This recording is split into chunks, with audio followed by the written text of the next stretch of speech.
So hello everyone, আশা করি সবাই খুব ভালো আছো আর হরর টকিজ শুনছো। দেখো, ব্যাপারটা হচ্ছে আগের মতন যে এরকম একটা রেসপন্স হরর টকিজে, সে রেসপন্সটা কোথাও না কোথাও আমি ল্যাক করছি। মানে নিজেকে একটা সেই মোটিভেটেড গাই হিসাবে আমি নিজেকে এনহ্যান্স করতে পারছি না। লেট বি, যাই হোক, কাজ করে যেতে হবে। তাই আবারও আজকে নিয়ে চলে এলাম তোমাদের সামনে হরর টকিজের একটি এপিসোড। এবং আজকের এপিসোডটা একটু অন্য ধরনের বলতে ইন দ্য সেন্স, একটা প্রেম যে মানুষকে কতটা দুর্বলতা করে দিতে পারে একজনের প্রতি, মানে একজনের আরেকজনের প্রতি, সেটা আজকে এই ঘটনার বিষয়ে আমরা দেখব। তো শুরু করা যাক। এবং তার আগে বলে রাখি, আজকে এই ঘটনা পাঠিয়েছে অনুরাগ মল্লিক, দুর্গাপুর থেকে। তো অনুরাগ যেভাবে আমাকে ঘটনাটি পাঠিয়েছে, ঠিক সেভাবে আমি তোমাদের মধ্যে তুলে ধরছি। কিন্তু তার আগে আমি তোমাদেরকে 5 সেকেন্ড দিচ্ছি ঘটনা শুরু করার আগে ভিডিওটি লাইক এবং সাবস্ক্রাইব করে দেওয়ার জন্য চ্যানেলটিকে।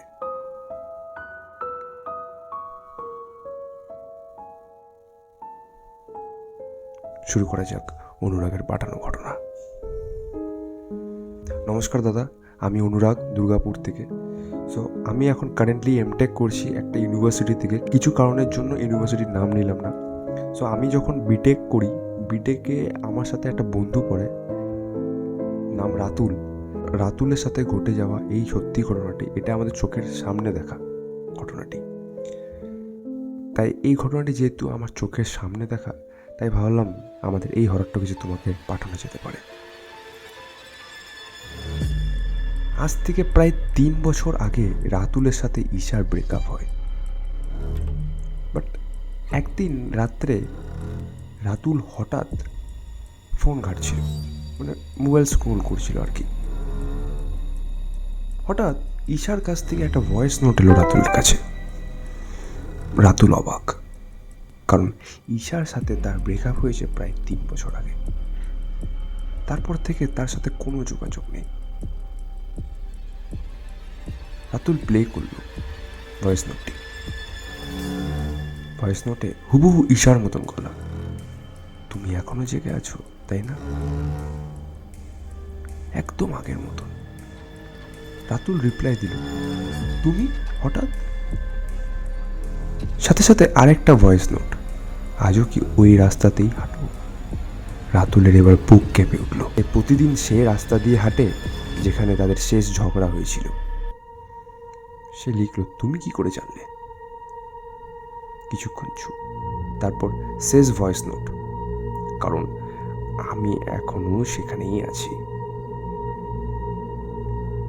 রাতুল তাড়াতাড়ি ফোন করে, বাট কেউ ফোন ধরে না।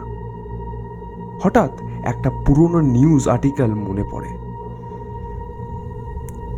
ঈশা সেই রাস্তাতেই একটা অ্যাক্সিডেন্টে মারা গিয়েছিল। ঠিক তখনই ফোনে ঢুকলো আরেকটি নতুন notification, live location shared. Location খুলতেই দেখা গেল পিনটা ঠিক তার বাড়ির সামনেই। রাতুল ধীরে ধীরে মাথা তুলে তাকালো। রাস্তা একেবারে ফাঁকা, কিন্তু ফোনে শেষ মেসেজ, তুমি আজও আমাকে একা রেখে চলে গেছো।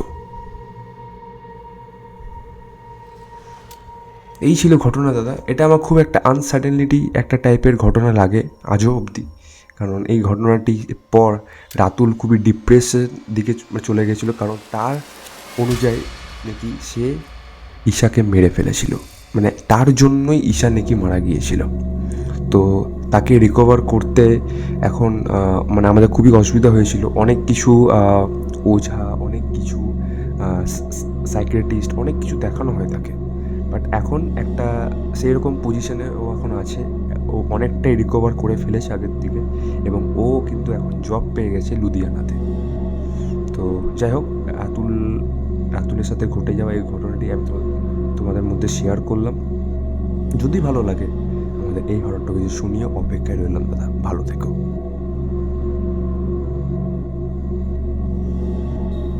অসংখ্য অসংখ্য ধন্যবাদ অনুরাগকে এমনি একটি ঘটনা উপহার দেওয়ার জন্য হরর টকিজকে। দেখো, ব্যাপারটা হচ্ছে তোমার যে বন্ধু রাতুল, দেখো ব্যাপারটা হচ্ছে তোমার যে বন্ধু রাতুল, অনুরাগ, একটা মায়াজালে আসক্ত হয়ে পড়েছিল তোমার ওর গার্লফ্রেন্ডের প্রতি। তো এই যে আসক্ত হয়ে পড়াটা ও কিন্তু অনেকটাই রিকভার করে ফেলছিল, বাট এই মোমেন্টটা যেটা হলো সেটার কোনো ব্যাখ্যা আমার কাছেও নেই, ঠিক না? তো যাই হোক, যখন তুমি বলছো যে ও এখন সেই রকম পজিশনে একটা হোল্ড করছে, তো ভেরি গুড। সো আশা করি আজকের এই ঘটনাটি হরর টকিজের প্রত্যেকটা ভিউয়ার্সের খুব ভালো লেগেছে, এবং আশা করি চ্যানেলটি তোমরা সাবস্ক্রাইব করে ভিডিওটি লাইক করে ফেলেছো। আর প্লিজ হরর টকিজের ঘটনা পাঠাও। হরর টকিজের ঘটনা পাঠাতে গেলে কী করতে হবে? অ্যাজ অলওয়েজ হরর টকিজে মেল করতে হবে horrortalkies008@gmail.com। এখানে তোমাদের জীবনের সাথে যদি কোনো ঘটনা ঘটে গিয়ে থাকে সেটা নির্দ্বিধায় আমাকে পাঠিয়ে দিতে পারো। আর যদি কোনো লাইফ এক্সপিরিয়েন্স তোমাদের হয়ে গিয়ে থাকে এই এই যেমন অনুরাগের মতন, তাহলে তোমরাও আমাকে সেটা শেয়ার করে দিতে পারো। খালি কাইন্ডলি একটা চেক করে নিও পাঠানোর আগে, যে তোমার যে ঘটনায় তুমি যেটা পাঠাচ্ছ সেটা আগে কোনো ইউটিউব চ্যানেল বা পডকাস্ট চ্যানেল বা কোনো রেডিও টেলিভিশন চ্যানেলে যেন না শেয়ার হয়ে গিয়ে থাকে আর কি, তাহলে আমাদেরই সুবিধা হয়। তো দেখা হচ্ছে হরর টকিজের পরবর্তী নম্বর এপিসোড। আর সবাই একটু সাপোর্ট করো আগের মতন হরর টকিজকে, কারণ হরর টকিজ থামলে চলবে না। দেখা হচ্ছে হরর টকিজের পরবর্তী নম্বর এপিসোডে।